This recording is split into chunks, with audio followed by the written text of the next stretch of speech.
الله أكبر الله أكبر الله أكبر لا إله إلا الله الله أكبر الله أكبر ولله الحمد الله أكبر الله أكبر الله أكبر لا إله إلا الله الله أكبر الله أكبر ولله الحمد.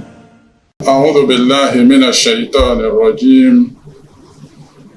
بسم الله الرحمن الرحيم. إن الحمد لله نحمده ونستعينه ونستغفره ونتوب إليه ونعوذ بالله من شرور أنفسنا. adúpẹ́ fún Ọlọ́run, ìkẹ́ kó máa bá Ànábì wa Muhammad. Lẹ́yìn ọpẹ́ wa tí a dúpẹ́ Ọlọ́run àti àsàlátù tá a ṣe fún Ànábì, a kí gbogbo àwọn olùgbọ̀wọ́ àwọn ètò tí a ń ṣe ní iléeṣẹ́ amóhùnmáwòrán tí a wà lónìí, èyí tí ń jẹ́ Sunna TV. Ó bẹ̀rẹ̀ lórí aṣáájú wọn, òun náà ni ọ̀gbẹ́ni wa Abdulrazak Saifuddin. Kí Ọlọ́run kó má ba ọlá wọn jẹ́, ìlọsíwájú rere k'Ọlọ́run kó máa mú bá wọn. Gbogbo àwọn òbí tó bí wọn tí wọ́n ti kọjá sọ́dọ̀ Ọlọ́run dákun má ṣàìwọlá iṣẹ́ tá à ń ṣe yìí, kí ó láládá ẹ̀ fi kàn wọ́n nínú sàárè ọlájẹ́ kan ṣe Ọlọ́run. Gbogbo àwọn òṣìṣẹ́ iléeṣẹ́ náà, Ọlọ́run dákun má ṣàìbá dúró tì wọ́n o. Iléeṣẹ́ náà tí a wá wà yìí, Sunna TV, akọlùkọgbà kan Ọlọ́run ò ní jẹ́ kí wọ́n mọ̀. Ọlọ́run ó sì máa jẹ́ kí iléeṣẹ́ náà kó máa lọ òkè. La hawla wala quwwata illa billahil aliyyil azim. Láláì má fa àrọ̀gùn nítorí àsìkò. Kí ni ohun tí a fẹ́ bára wa sọ̀rọ̀ lé lórí ẹ̀?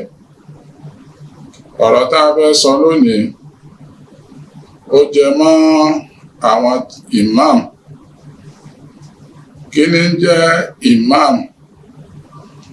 Kí là ń pè bẹ́ẹ̀? Torí pé ọ̀pọ̀lọpọ̀ àwọn ẹni tí ń jẹ ìmáàmù lónìí, wọ́n ká mọ̀ wípé imam káwọn ó sì bọ́ síwájú káwọn ó kírun. Kódà ẹlòmíì mọ̀ sí wípé bí ìgbà téèyàn ríṣẹ́ lọ́dọ̀ ìjọba ni ìmáàmù jẹ́ lọ́dọ̀ ẹ̀. Ẹlòmíì mọ̀ sí wípé kóhun ó sá máa lọ òde àdúrà, àbí kí wọ́n máa pè òun síbi súná, àbí kí wọ́n máa pè wọ́n síbi sàárà àbí bí igi. Lẹ́yìn náà kóhun ó bọ́ síwájú àwọn jàmá káwọn ó kírun, àbí kó ṣe kútúbà. Tí ọ̀pọ̀lọpọ̀ èèyàn tí wọ́n mọ̀ ní kútúbà nìyẹn, tí wọ́n mọ̀ sí ìmáàmù nìyẹn. Ìmáàmù tá a sì ń wí yìí, ẹrù kan ni tó jẹ́ pé gbáǹkọ́gbì ni òun.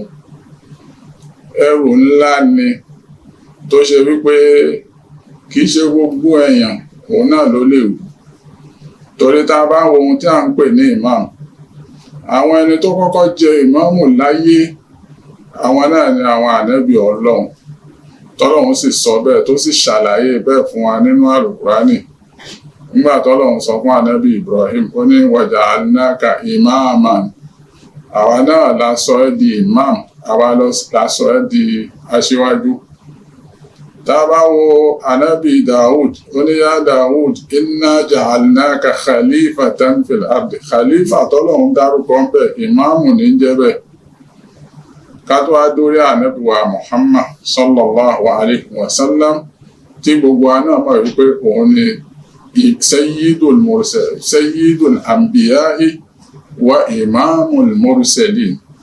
Gbogbo àwọn ànábì Ọlọ́run pátá, ànábì wa Muhammad sallallahu alayhi wa sallam òun lọ̀gá àwọn, òun ni ìmáàmù wọn, òun sì ni ìmáàmù gbogbo àwa mùsùlùmí. Gbogbo ẹni tó bá fẹ́ ṣẹ̀sìn lónìí tí ó bá tẹ̀lé ìlànà ànábì kò tí ì rí ẹ̀sìn kan ṣe. Bó bá wá rí bẹ́ẹ̀, ó ti yẹ kó yé wa wípé ipò tá a fẹ́ bọ́ sí tá à ń pè ní ipò ìmáàmù yìí ipò àwọn ànábì ọlọ́run.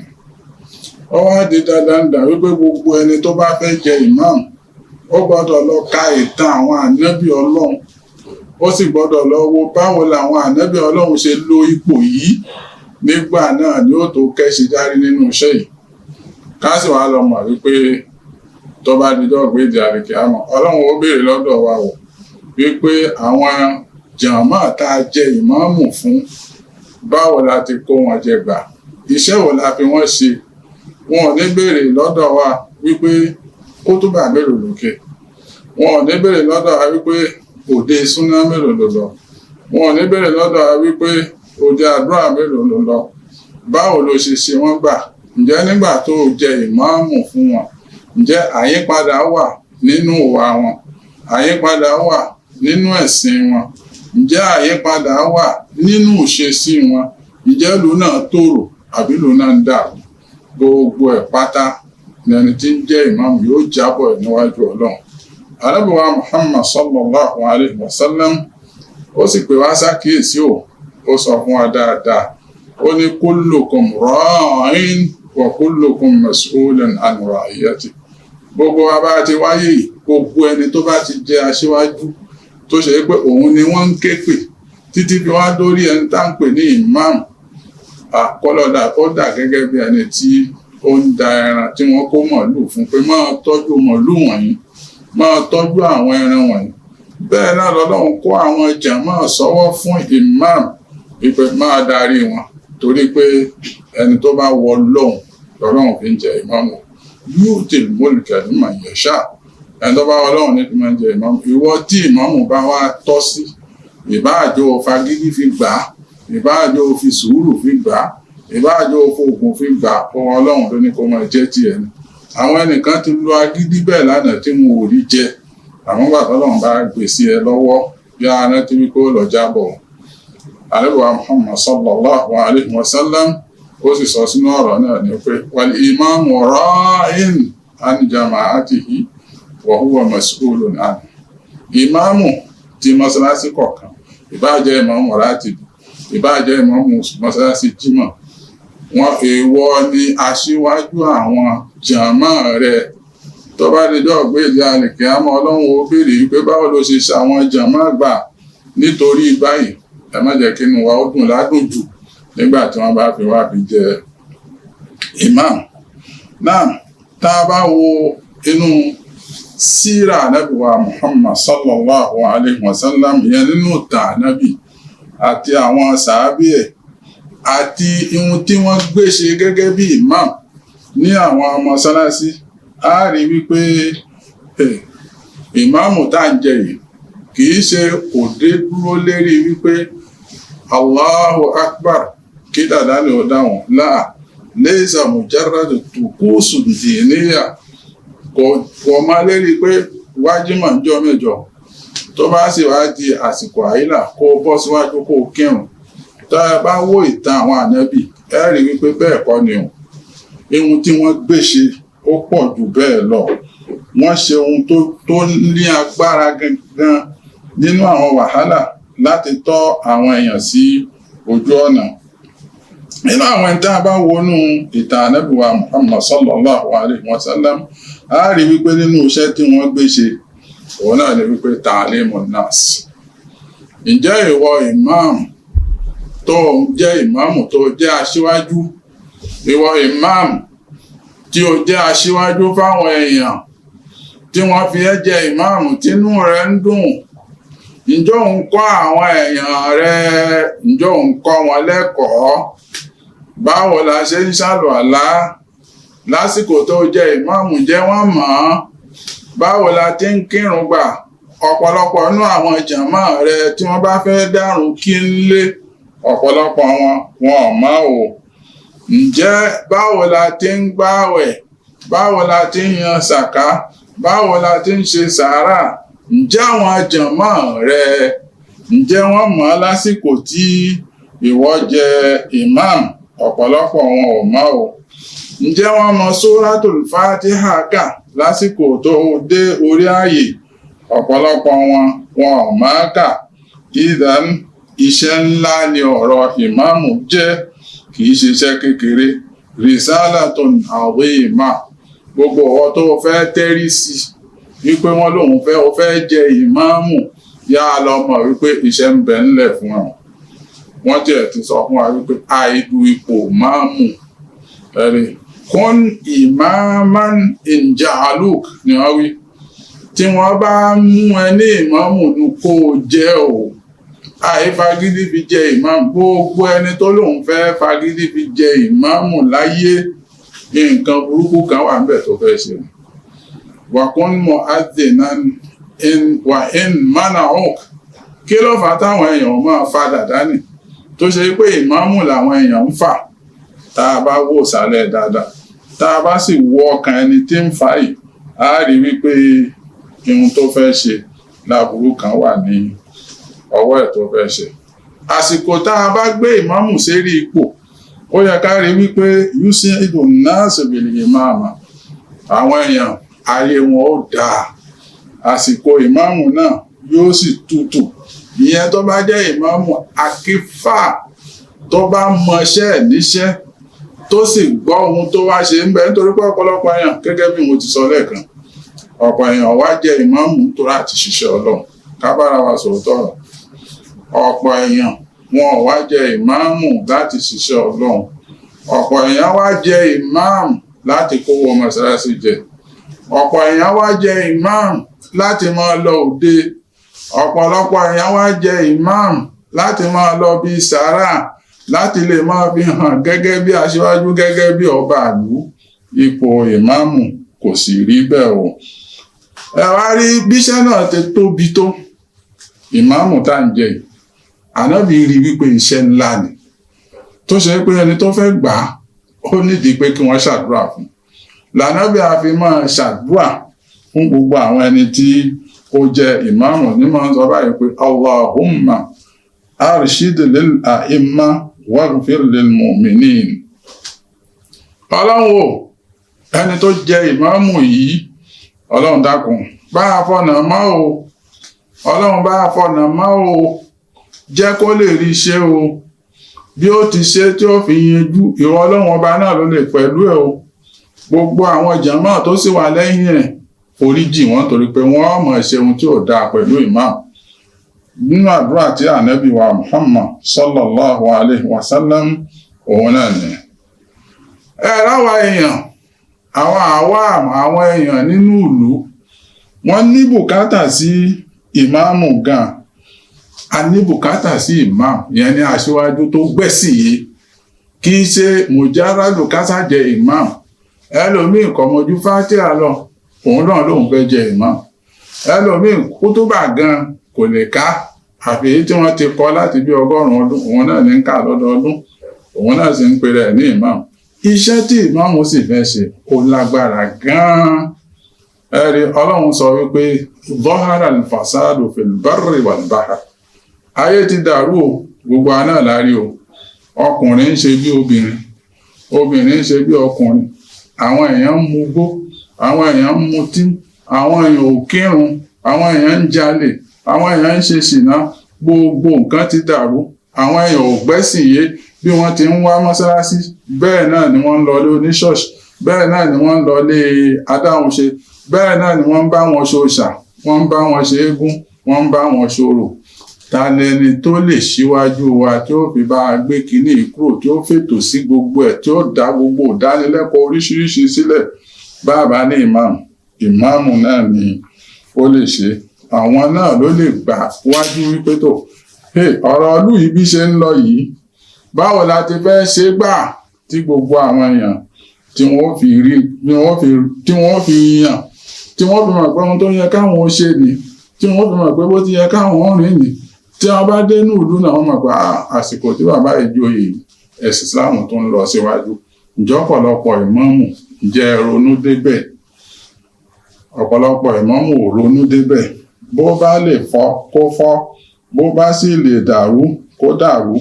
Bẹ́ẹ̀ náà ni ọ̀pọ̀lọpọ̀ ìmáàmù wà. Tó ipò ìmáàmù tó ṣe pàtàkì ni títí dọ́dọ̀ Ọlọ́run.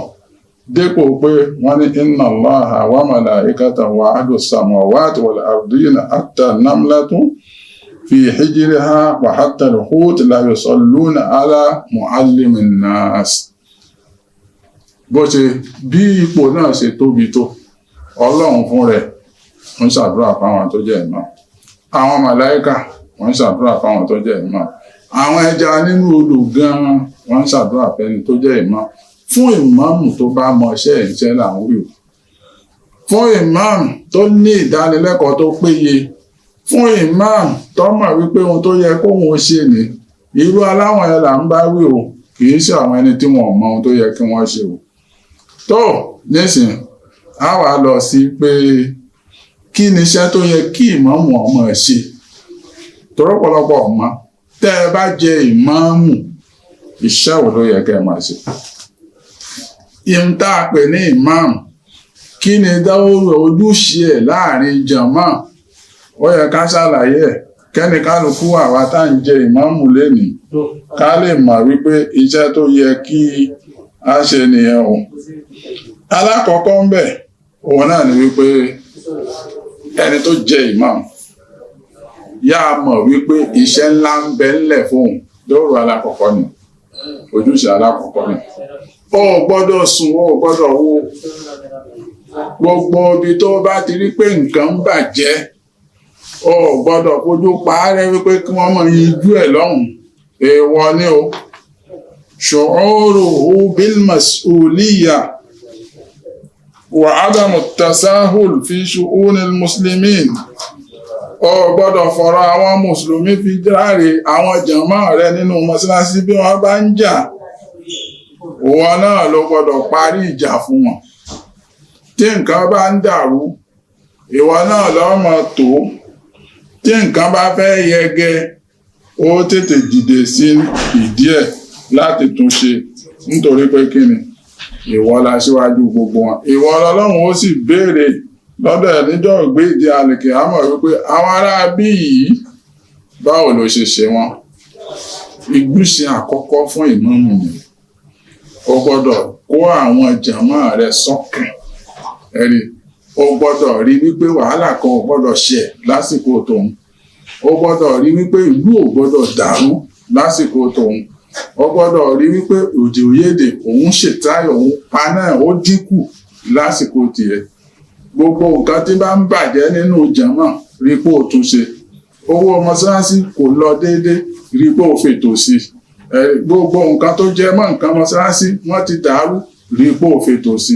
ó gbọ́dọ̀ débẹ̀ kó sọ pé fẹ́ sọ sí bó ti wù wọ́n ni kí wọ́n máa ṣe. tèmi ni wípé kí n débẹ̀ ńjọ́ mẹ́jọ kí n ṣe kútúbà fún wọn, kí n sì débẹ̀ tó bá jásìkò tí wọ́n ń káyìlà tí n bá ní mọ́sálásí láti bí kí n máa kí fún wọn kí n sì jáde. kí ló tún kàn ìyẹn ọkàn mi, ẹni tó jẹ́ ìmáàmù ò gbọ́dọ̀ sọ bẹ́ẹ̀. ìyẹn ni alákọ̀ọ́kọ́. ẹlẹ́ẹ̀kejì kasbu qulubi nas.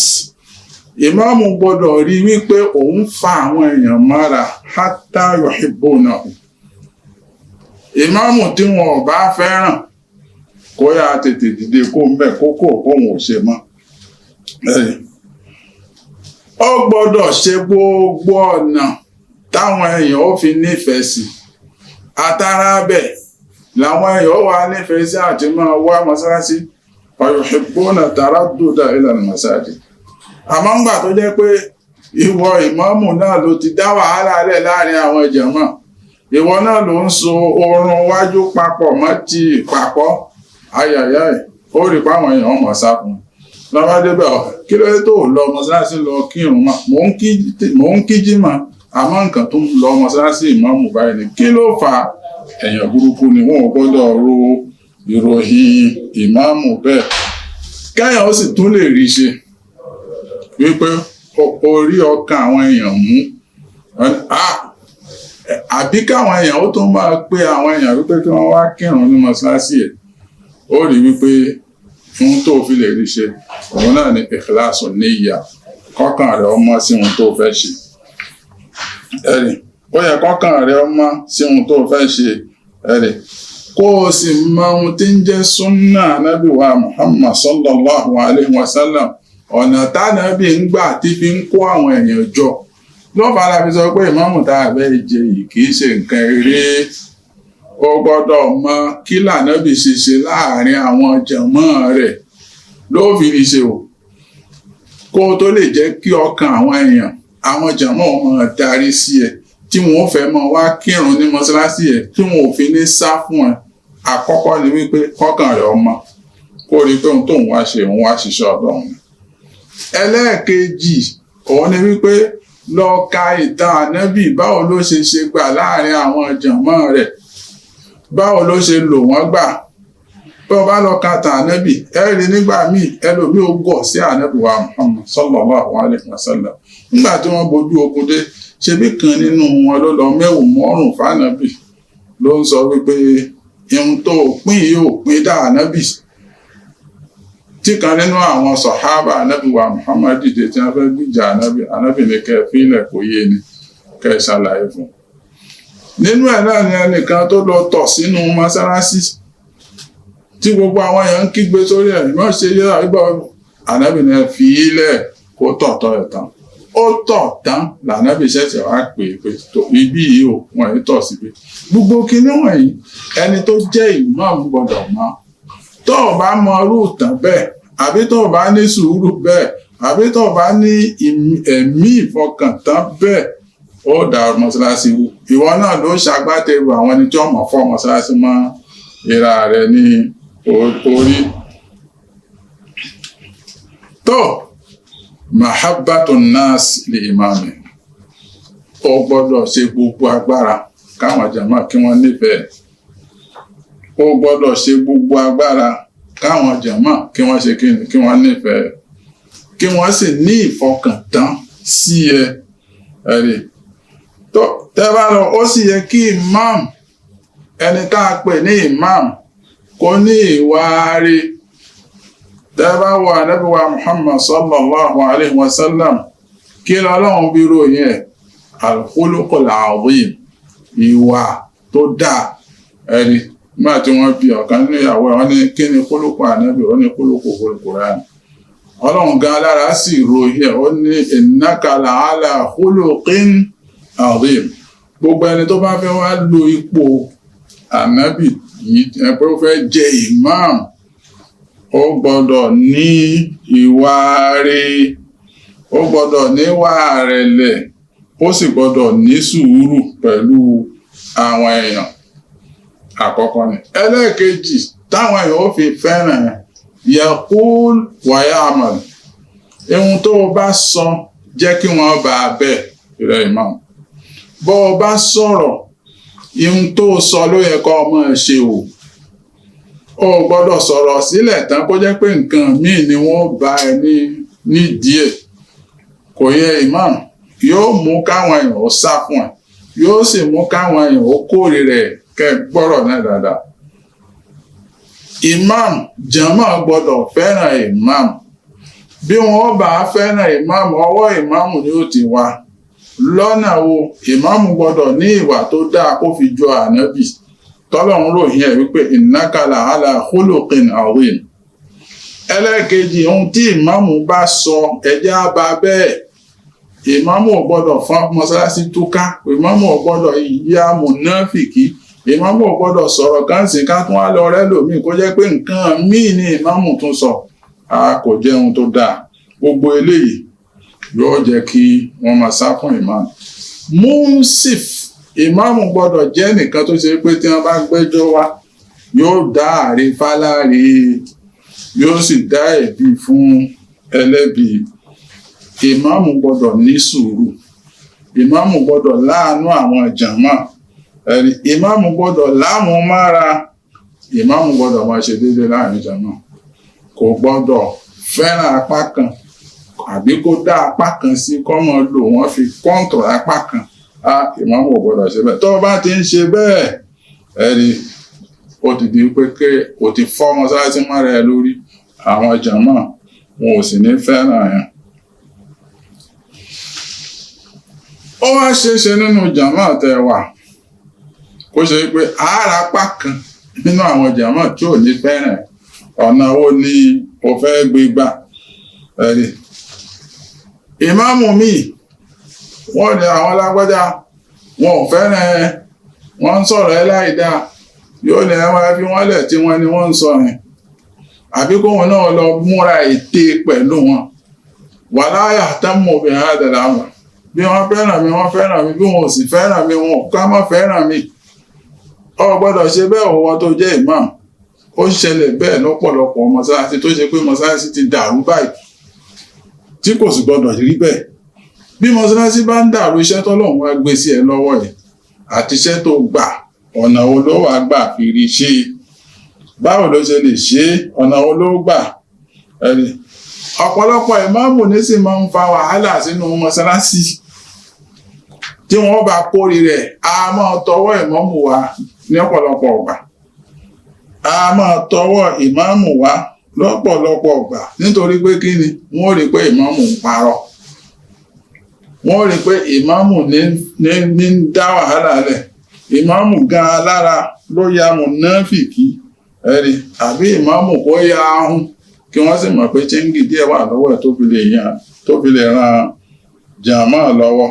Bí wọ́n bá tún ní kó dájọ́, owó tó wà lọ́wọ́ lágbájá ní ọmọ òfin dájọ́, àbí pé eléyìí nípò, àbí eléyìí èèyàn ńlá ni, kò ní sòótọ́ fún àwọn èèyàn. Àwọn jàmá pàápàá máa ń nagé wọn gẹ́gẹ́ bí wọn táwọn wí. Yóò máa nagé àwọn jàmá pé kí ni wọ́n jẹ́, kí ni wọ́n ní, kí ni wọ́n fẹ́ ṣe fóun, ara wọn ní wọ́n fẹ́ ṣe. Lọ́nkà wọ́n máa ń sọ bẹ́ẹ̀ fún àwọn jàmá. Nínú iṣẹ́ tó yẹ kí jàmá ò ṣe nínú mọ́sálásí, iqamatu dawrat wa nadawat, ó yẹ kó máa lò dánilẹ́kọ̀ọ́ fáwọn èèyàn nínú mọ́sálásí ẹ̀rí. Ó yẹ kí imam kó níbi táwọn èèyàn ti ń há Kùránì tó mọ̀ kọ́ wọn ní nǹkan tí wọ́n ṣe mọ́. Mọ́sálásí yìí ṣe wípé ìmáàmù ló jẹ́ ìmáàmù ó sì tán kò ń bẹ̀, ẹ̀rí lè sìn kò dáa bẹ́ẹ̀.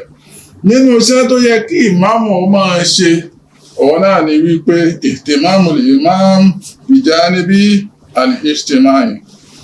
Nǹkan tó bá jẹ́ nǹkan tó jẹ́ àtìlẹ́yìn, bí wípé ẹnìkan ó lọ lè lùtò, kò sówó, kò sí nǹkan kan tí wọ́n fi ṣe, kó sì kígbe ní mọ́sálásí pé ẹ̀dá ó fún lágbájá kí ó fi rí àtìlẹ́yìn fi yanjú bùkátà ẹ̀ tó fẹ́ gbọ́.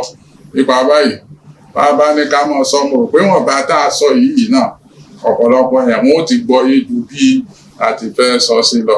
Àwa imam ó dọwọ́ wa. Iṣẹ́ tó yẹ ká ṣe, ẹ jẹ́ á ṣe. Ẹ jẹ́ á ní ikhlas sínú iṣẹ́ wa. Ẹ jẹ́ á ní ikhlas sínú gbogbo ohun tí wọ́n bá gbé kọ́ wa lọ́rùn. Ká má dá mọ́sálásí rú. Ká kọ́ àwọn èèyàn lẹ́kọ̀ọ́. Ká kọ́ wọn níwàá rẹ̀. Ẹ má fi sọ́kàn wípé nítorí pé àti jẹ́ imam, nítorí pé ká lè máa pè wá lóde, àbí nítorí pé ká lè máa ń pa báyìí. Ọlọ́run ọba yóò fún wa ṣe. Wala hawla wala quwwata illa billahi al-aliyyil azim. Aṣàdúrà fún àwọn ojú amẹ́rọ wa. Ọlọ́run yóò san wọ́n lẹ́san rẹ̀. La ilaha illallah. Subhana rabbika rabbil izzati amma yasifun. Wa salamun ala al-mursalin walhamdulillahi rabbil alamin. Allahu akbar, Allahu akbar, Allahu akbar. La ilaha illa Allah. Allahu akbar, Allahu akbar. Walillahil hamd. Allahu akbar, Allahu akbar, Allahu akbar.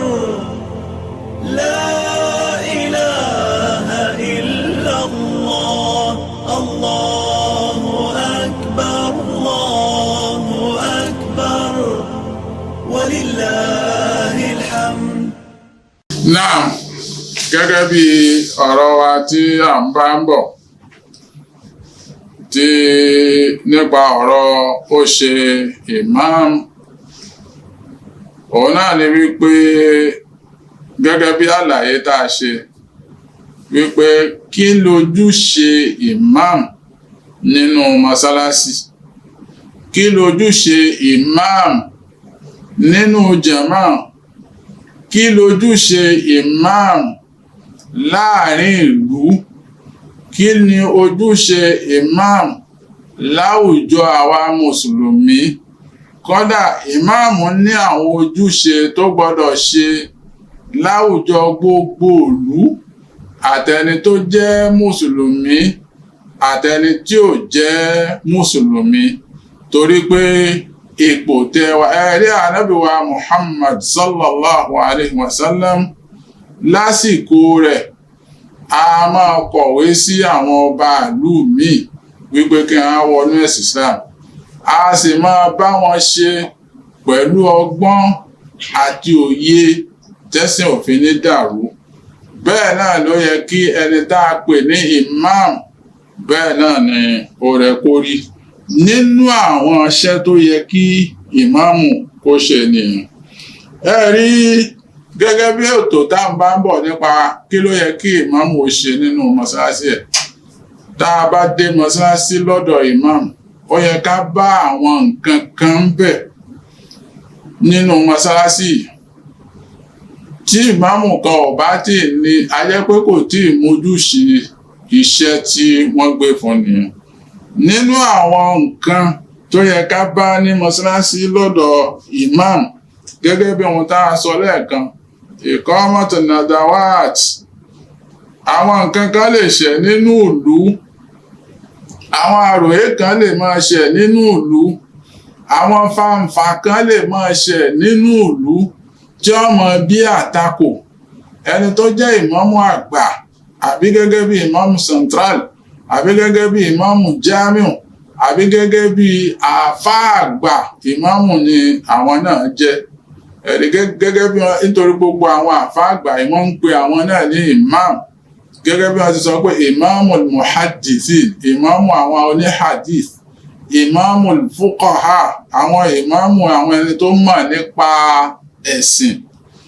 Irú nǹkan báyìí ó yẹ kó máa wáyé láti ọwọ́ ẹni tá a bá pè ní imam, tí ó máa pe àwọn ẹni tó mọ̀ ń pa ẹ̀ sí díẹ̀. Gẹ́gẹ́ bí àpèjúwe ní láti eré ọwọ́ àwọn aládùúgbò wa ní Nàìjíríà, àwọn ọ̀rọ̀ kan ń ṣẹlẹ̀ lọ́wọ́lọ́wọ́ báyìí tó sì jẹ́ pé gbogbo wa náà là ń gbọ́, gẹ́gẹ́ bí ohun tó jẹ mọ́ hijab, gẹ́gẹ́ bí ohun tó jẹ mọ́ à ń kọ orin, ǹjẹ́ ó yẹ ká kọrin, ǹjẹ́ ó yẹ ká lùlù, ǹjẹ́ ó yẹ ká mọ́ lùlù. Tó bá dà bẹ́ẹ̀ tó ti di fàǹfà láàrin àwọn jàmáà, ìmáàmù ò gbọ́dọ̀ fọwọ́ lérán kó máa wòran. Ó gbọ́dọ̀ ṣe ohun tí wọ́n ń pè ní nẹ́dúwà, yóò pe àwọn àfáà lóríṣiríṣiríṣi tó mọ̀ nípa òfin ẹ̀sìn, tí Ọlọ́run sì fún wọn ní ọpọlọ tó pé láti wá sọ̀rọ̀ sí àwọn irú nǹkan báyìí, láti wá fi ọ̀rọ̀ fi jómi tó rọrọ̀, káwọn èèyàn ó lè róòótọ́ ta ló lóòótọ́ nú àwọn méjèèjì nínú iṣẹ́ tó yẹ kí imam kó máa ṣe nìyí. Tó nínú iṣẹ́ tí imam yẹ kó máa ṣe, wàhálà lè dé láàrin àwùjọ nínú jàmáà. Kódà ó lè jẹ́ ọkọ pẹ̀lú ìyàwó, hallu mushkila, ó lè jẹ́ ọkọ pẹ̀lú ìyàwó ni wọ́n ń bára wọn fa nǹkan, ó lè jẹ́ pé jàmáà sí jàmáà ni wọ́n ń bára wọn fa nǹkan, ó lè jẹ́ pé aládùúgbò sí aládùúgbò ni wọ́n ń bára wọn fa nǹkan. Wọ́n máa pe ìmáàmù sí nígbà míì, ó sì wá ṣeé ṣe kí wọ́n má pe ìmáàmù sí nígbà míì, kí ìmáàmù ó rí pé nǹkan báyìí fẹ́ bàjẹ́. Kí ló yẹ kí ìmáàmù ó ṣe? Ó yẹ kí ìmáàmù kó dìde sídìí ẹ̀ láti rí i pé òun yanjú nǹkan aáwọ̀ wọ̀nyí, òun rí i pé òun tún gbogbo nǹkan wọ̀nyí òun tún ṣe. Nínú iṣẹ́ tó yẹ kí ìmáàmù ó ṣe nìyẹn. Bí ìmáàmù ò bá lọ ṣe gbogbo kinní wọ̀nyí tí jàmáà bá fi yapa, wàláhì tó bá dijọ́ ògbéde àlìkìyámọ̀, Ọlọ́run ó béèrè lọ́dọ̀ ẹ̀ o pé báwo ló ṣe ṣe gbà. Nínú jàmáà ẹ lágbájá pẹ̀lú lágbájá ń jà, ṣe bó wà ń bẹ̀. Nínú jàmáà ẹ ó rí pé lágbájá pẹ̀lú lágbájá ń kíra wọn, ṣe bó wà ń bẹ̀. Kí ló yẹ tó ṣàtúnṣe láàrin ẹ̀. Nínú ìlú lọ́dọ̀ ẹ, àwọn ìlú pín sí méjì, àwọn kan ń lé mọ́, àwọn kan ń lápè, ṣe bó wà ń bẹ̀, ò sásọ̀ nǹkankan sí. Ọlọ́run yóò bí ẹ tó bá dijọ́ ògbéde àlìkìyámọ̀. Nínú mọ́sálásí lọ́dọ̀ imam, ó yẹ ká ní àwọn tírà kan, ó lè jẹ́ èyí tí wọ́n túmọ̀ sí èdè Faransé, ó yẹ kí wọ́n tí wọ́n ń pè ní maktaba bibliothèque kó wà ní mọ́sálásí, táwọn Kùránì ó wà ń bẹ̀ fáwọn tó bá fẹ́ ṣe tìláwà, àwọn tá ń pè ní tírà tafsir kó wà ń bẹ̀ láwọn ẹni tí wọ́n bá fẹ́ ka ìtumọ̀ kankan nínú àlùkùránì. Àwọn kùránì tí wọ́n tú sédè Yorùbá àbí tí wọ́n tú sédè Faransé àbí tí wọ́n tú sédè míì lọ tó jẹ́ pé àwọn jàmá ẹ̀ wọ́n wà ní wọ́n máa ń sọ èdè náà, ó yẹ kó gbìyànjú kó o ní gbogbo àwọn kìíní nínú mọ́sálásí. Ó yẹ kí ìmáàmù gbìyànjú kó ní gbogbo kìíní wọ̀nyí nínú mọ́sálásí. Nínú mọ́sálásí ìmáàmù gbọ́dọ̀ ní kìíní kan tí wọ́n ń pè ní halaqat tahfizul Qur'an, kọ́ máa kó àwọn ọmọ kéékèèké jọ kí wọ́n máa há Kùránì. Ó ṣe pàtàkì bẹ́ẹ̀ ló sì ṣe kókó nínú mọ́sálásí. Wọ́n yìí kọ́ mọ́sálásí kó jẹ́ wípé ìrun nìkan láàmú wá kí ń bẹ̀. Ìmáàmù gbọ́dọ̀ ṣe bẹ́ẹ̀. Ìmáàmù tó bá mọṣẹ́ tí ń ṣe o kò gbọ́dọ̀ dárú àrà bẹ́ẹ̀. Níbo míì tí wọ́n bá ti ká ìlà wọ́n tilẹ̀kùn àkọ́. Wọ́n ká lásàrì wọ́n tún tilẹ̀kùn. Ó tún di mágíríbì pẹ̀lú ìṣáì nìkan, nítorí pé àwọn èèyàn wọ́n ó rí pé láàrin mágíríbì pẹ̀lú ìṣáì àsìkò náà pẹ́ ni wọn ò fi ní tilẹ̀kùn.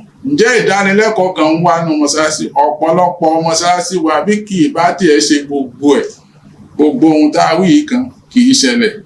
Iṣẹ́ yìí iṣẹ́ táwọn ta ni àwa tá a jẹ́ ìmáàmù láà ṣiṣẹ́ wa gẹ́gẹ́ bí iṣẹ́. Àwa tá a jẹ́ ìmáàmù láà ṣiṣẹ́ wa gẹ́gẹ́ bí iṣẹ́, Ọlọ́run ó sì béèrè lọ́dọ̀ wa. Ó yẹ kí n tá ń pè ní ìdánilẹ́kọ̀ọ́ kan máa wá muhadara, ká máa pe àwọn àfáà lóríṣiríṣi. Ó lè jẹ́ kan ṣo láàrin ọ̀sẹ̀. Ó ti lẹ́yìn yẹn ká máa ṣe ohun tí wọ́n ń pè ní nádùá, ká máa ṣe ohun tí wọ́n ń pè ní dùrús. Àwọn obìnrin yóò lásìkò tá a máa kọ́ wọn lẹ́kọ̀ọ́. Àwọn àgbàlagbà ó lásìkò tá a máa kọ́ wọn lẹ́kọ̀ọ́. Àwọn ọmọ kéékèèké yóò lásìkò tá a máa kọ́ wọn lẹ́kọ̀ọ́. Àwọn ọmọ ilé ẹ̀kọ́ gan tí wọ́n jẹ́ ọ̀dọ́, ó yẹ kó lásìkò kan tá a máa kọ́ wọn lẹ́kọ̀ọ́ nínú àwọn mọ́sálásí wa.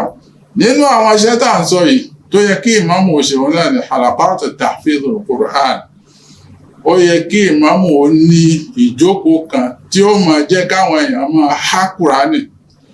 Ó lè pín sọ́nà méjì, táwọn ọmọ kéékèèké kó ṣe lọ́tọ̀, táwọn àgbàlagbà pàápàá kó ṣe lọ́tọ̀ níwọ̀nba ohun tí wọ́n lè há. Ó tún ní àwọn ìjókòó kan tó ṣe pé yóò máa kọ́ àwọn èèyàn báwo ni wọ́n ti ń ka Kùránì gbà kí wọ́n mọ̀ ọ́n kà. Ẹni sì torí pé Al-Qur'ani gan lára sọ wípé rubba qari'in lil Qur'ani wal Qur'ani yal'anu. Àìmọye èèyàn ni wọ́n máa ka Kùránì bí ti ń ká yìí ní Kùránì fún rẹ̀ yóò sì ti máa ṣépè fún pé ohun tẹ́lẹ̀ yìí ń kà, ohun tí èmi jẹ́ kọ́ leléyìí ń kà yìí, eléyìí kò ní dáa. Tó sì yẹ kó jẹ́ pé Kùránì gbọ́dọ̀ máa ṣàdúrà fún èèyàn ni pé gbogbo háràfí kọ̀ọ̀kan tó wà nínú Al-Qur'ani ló ní ládá 10 lópin ìgbà tó o bá ti rí ká bọ́lọ́hun ti ní káka ò ní ládá kankan, kódà ẹ̀ṣẹ̀ ni wọ́n tún máa kọ fún ẹni tọ̀hún. Báwo ta ni ó lè gbéṣẹ́ ìṣe táwọn èèyàn ó fi máa kà? Àwa ìmáàmù ni o. Ìmáàmù mélòó ní ń ṣe irú ẹ̀ lónìí? Mo rí pé kò dá mi lójú pé ó wà. Náà nínú iṣẹ́ tó yẹ kí ìmáàmù ó ṣe, nínú àwọn iṣẹ́ tó yẹ káwa tá a jẹ́ ìmáàmù ká máa ṣe láwọn mọ́sálásí wa, òun ni ká máa fáwọn èèyàn ní ìdánilẹ́kọ̀ọ́ nípa kíni al-fiqhu fid-din. Báwo la ti ń ṣàlùwàlá gbà? Ọ̀pọ̀ èèyàn mọ̀. Bí àlùwàlá bá bàjẹ́ àbí adébì kan àlùwàlá wa bàjẹ́ àwa rómi, ó yẹ ká ṣe tayammum. Kí ni báwo ni wọ́n ti ń ṣe é gbà? Ọ̀pọ̀ èèyàn mọ̀. Lára bẹ́ẹ̀ ni wípé ìrun gan lára ọ̀pọ̀ èèyàn mọ̀. Ká sì kọ́ àwọn èèyàn lẹ́sìn nínú iṣẹ́ t'Ànábì wa Muhammad sallallahu alaihi wasallam tó ṣe ni. Ṣé báwa náà kà á nígbà tárákùnrin kan wọ mọ́sálásí tó kírun ní kí tí ò dáa, ó kí bó ti wù ú, ó kírun má dúró ṣàngbá ló kí lásìkò náà. Nígbà tó kí tán tó wá lọ sálámà sí Ànábì, kí ló dé t'Ànábì ọmọ òóràn? Àwa ìmáàmù tòní bá a bá rẹ́nìkan tó kírun bí ò dáa, ó dáa kò dáa o, a ní sọ sí. Àìmọ́ sọ sí wa yìí tó bá dẹjọ́ gbé ìdí àríkìámọ̀ ó rojọ́ níwájú Ọlọ́run. Òun náà ló fi fà á ní wípé ìmáàmù gbọ́dọ̀ lásìkò kan tí wọ́n máa kọ́ àwọn èèyàn ní báwo la ti ń ṣàlùwàlá gbà, báwo la ń ṣe táyàmọ́mù gbà, báwo la máa ń kírun gbà. Torí pọ̀lọpọ̀ gan lára tí wọ́n bá fẹ́ dárun kí tí ìbá ṣe pé wọ́n kí lẹ́yìn jẹmọ́ wọn ò mọ̀ kí.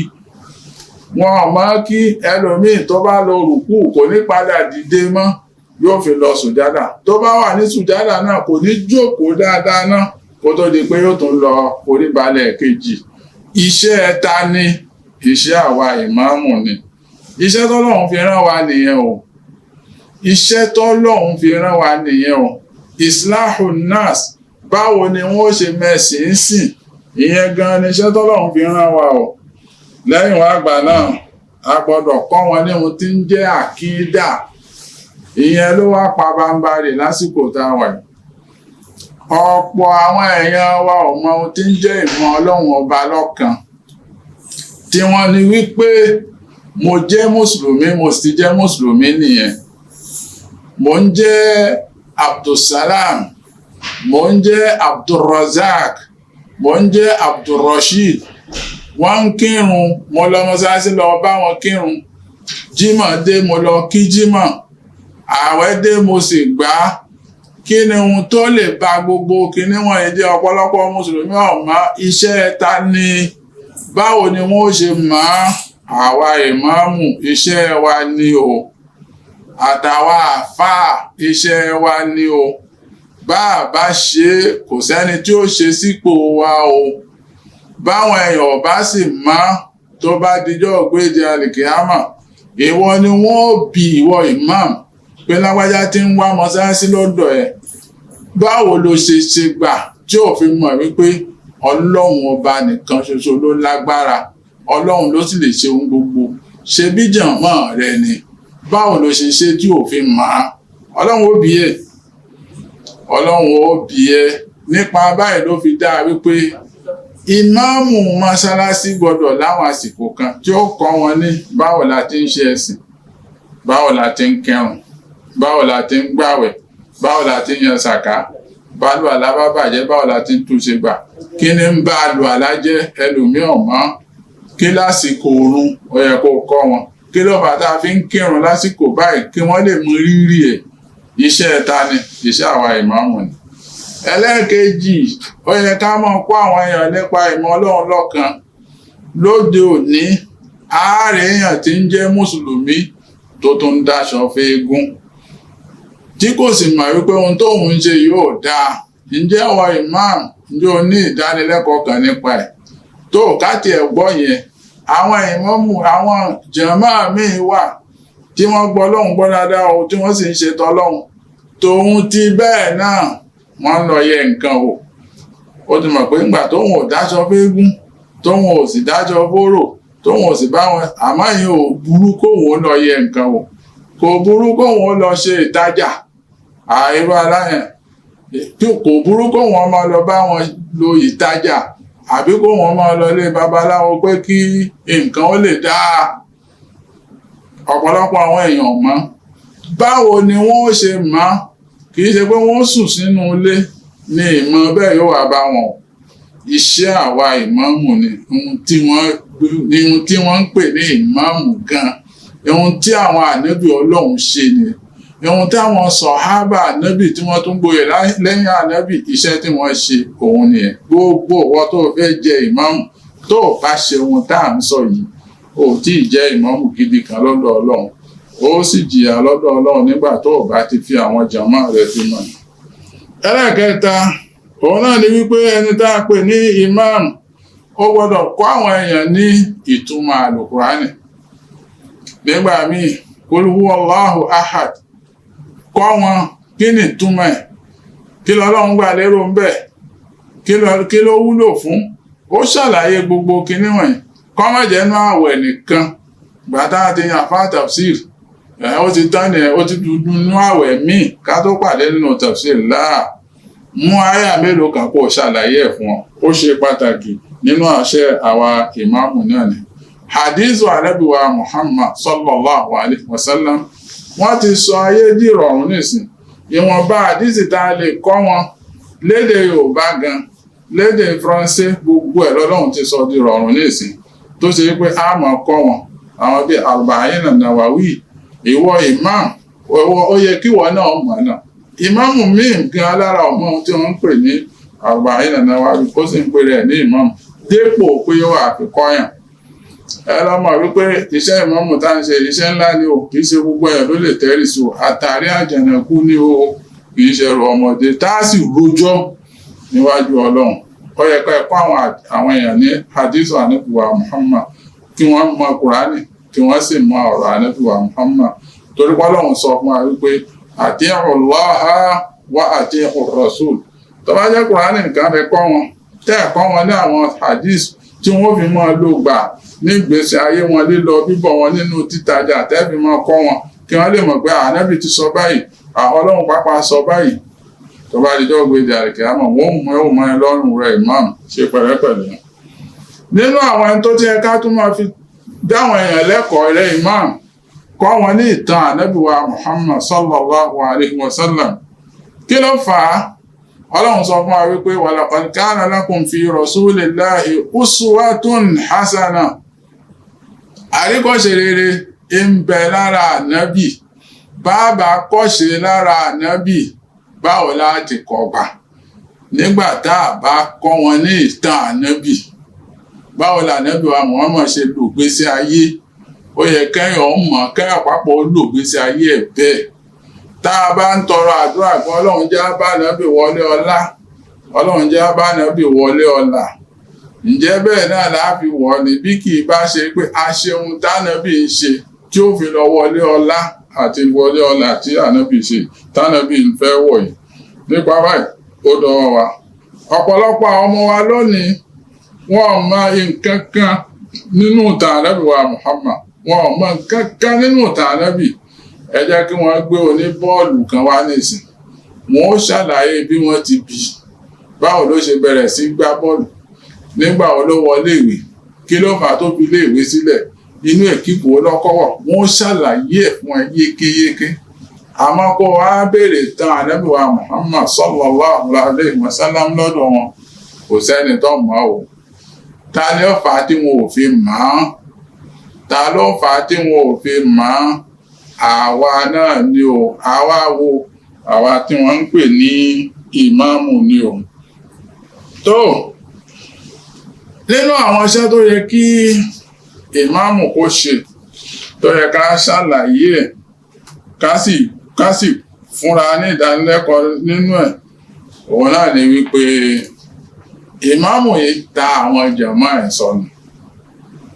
kó tiẹ̀ mọ́ béèrè wọn kí ni ohun tó fà á tí wọ́n fi ní ká máa kírun jàmáà ládùúgbò òun ni wípé ká máa ríra wa inú ilé báyìí inú ilé báyìí inú ilé báyìí inú ilé báyìí gbogbo àwa papọ̀ sí mọ́sálásí àdúgbò a máa ríra wa lẹ́ẹ̀márùn lójúmọ́ tí ìmáàmù bá ń jẹ́ aṣíwájú àdúgbò tó rí jàmáà tí ò béèrè tí ò rí jàmáà kan èní ọ̀la ọ̀túnla kò rí jàmáà rẹ̀ kò sì béèrè ẹ̀ ìmáàmù náà kì í ṣe ìmáàmù tó dáa ìmáàmù yẹn kò jẹ́ ìmáàmù nítorí àwọn jàmáà ó jẹ́ ìmáàmù nítorí àpò ẹni ìmáàmù kí ló wá fà á tí wọ́n ní ká tún máa pàdé níjọ́ mẹ́jọ nítorí káwa náà tún lè mọ ìríra wa náà mọ́sálásí báyìí ládùúgbò mọ́sálásí báyìí ládùúgbò mọ́sálásí tọ̀hún ládùúgbò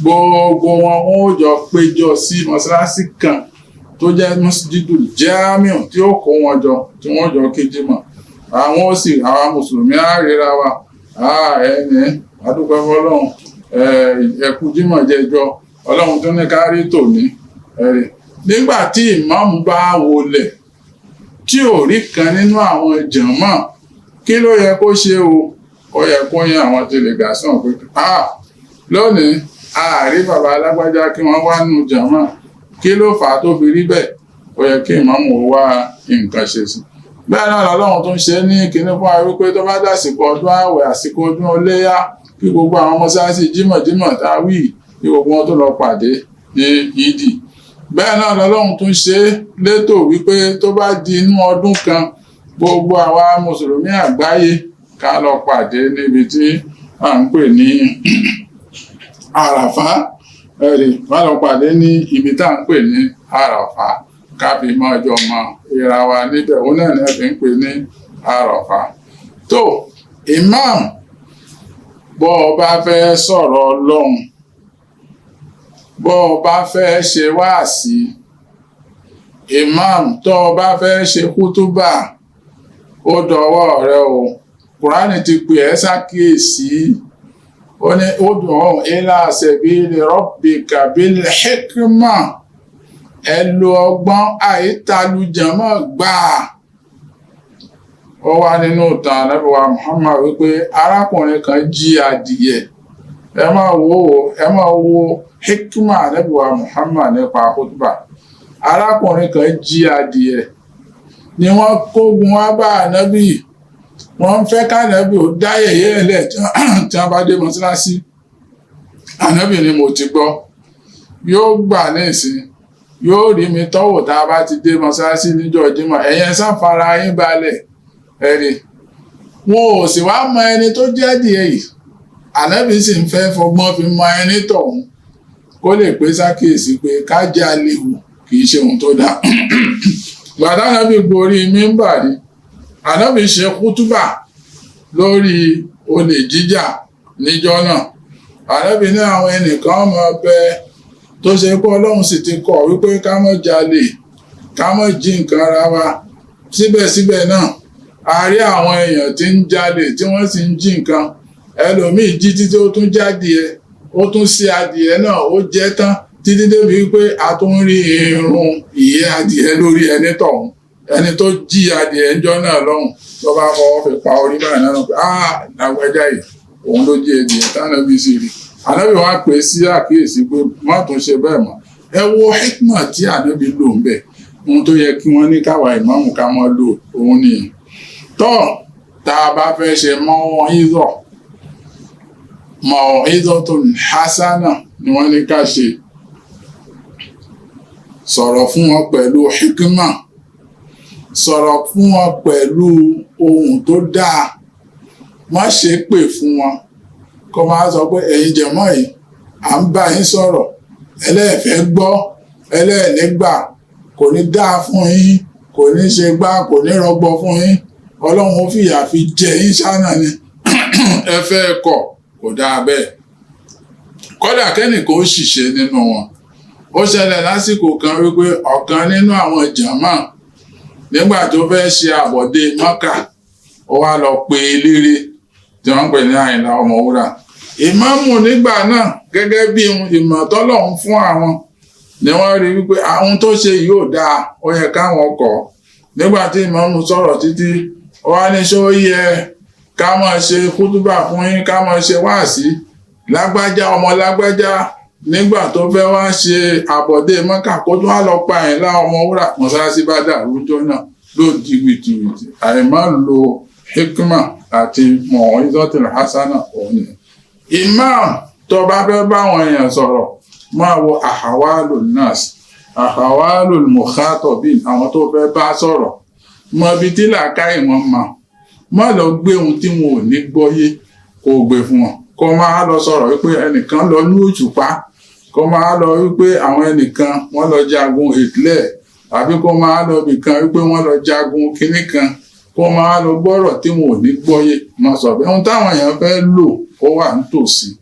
Wọ́n fẹ́ bá wọn sọ̀rọ̀ bí wọ́n ṣe kírun, bá wọn sọ̀rọ̀ bí wọ́n ṣe ṣe sàrà, bá wọn sọ̀rọ̀ bí wọ́n ṣe hùwà re, bá wọn sọ̀rọ̀ bí wọ́n ṣe rìnrìn re, bá wọn sọ̀rọ̀ nípa ohun tí wọ́n ṣe tí ò ní ba ẹ̀sìn wọn jẹ́. Ohun tí wọ́n ní kó sọ fáwọn jàmá ni. Wọn ò sọ fún wọn wípé kó máa lọ sọ ọ̀rọ̀ mathematics àbọ̀rọ̀ philosophy lérí mímbàrí, àbọ̀rọ̀ wípé ẹnìkan lọ ní òṣùpá, àbẹ́ ìràwọ̀ kan wà bí òun ní ṣe nǹkan báyìí, kó máa lọ sọ gbogbo yẹn fáwọn jàmá. Iṣẹ́ yẹn kọ́ ni wọ́n rán ẹ̀. Bí ìṣesí àwọn èèyàn ṣe dà tí wọn ò ní jókòó rọ̀, tí wọ́n máa ra wọn lọ́wọ́, tífẹ́ ó fi wà nù jàmá, tí ìlú ó fi tutù, ohun tí wọ́n tọrọ lọ́dọ̀ ìmáàmù yẹn. Tó Ọlọ́run ọba dákun gbogbo èyí tá a gbọ́ yìí, Ọlọ́run kó jẹ́ kó ṣe wá láǹfààní. Èyí tí a bá ní ká sọ àlèsọ tán, wọ́n sì ní ààbọ̀ ọ̀rọ̀. Àwọn yìí tá a sì bá sọ̀rọ̀, onílàákàyè ni, onímọ̀ ni, ihun tá a fẹ́ sọ ó yé yín ju bá a ti fẹ́ sọ lọ ẹ̀yin náà ẹ mọ̀ fọpọlọ fi gbé èyí tó kù ẹ̀yin náà ẹ tún lọ ka tírà nípa ohun tó yẹ kí ìmáàmù kó ṣe látẹnu òní lọ dá mi lójú pé ọ̀pọ̀lọpọ̀ ìmáàmù tí wọ́n bá gbọ́ ọ̀rọ̀ wa yìí tí wọ́n sì gbọ́ ìdánilẹ́kọ̀ọ́ wa yìí ọ̀pọ̀lọpọ̀ ìmáàmù wọn ò yí padà láti máa ṣe ojúṣe wọn gẹ́gẹ́ bó ti tọ́ àti gẹ́gẹ́ bó ti yẹ ọlọ́run yóò fún wa ṣe wala la hawla wala quwwata illa billahi al-aliyyil azim subhana rabbika rabbil izzati amma yasifun wa salamun ala al-mursalin walhamdulillahi rabbil alamin. Allahu akbar, Allahu akbar, Allahu akbar. La ilaha illa Allah. Allahu akbar, Allahu akbar. Walillahil hamd. Allahu akbar, Allahu akbar, Allahu akbar. La ilaha illa Allah. Allahu akbar, Allahu akbar. Walillahil hamd.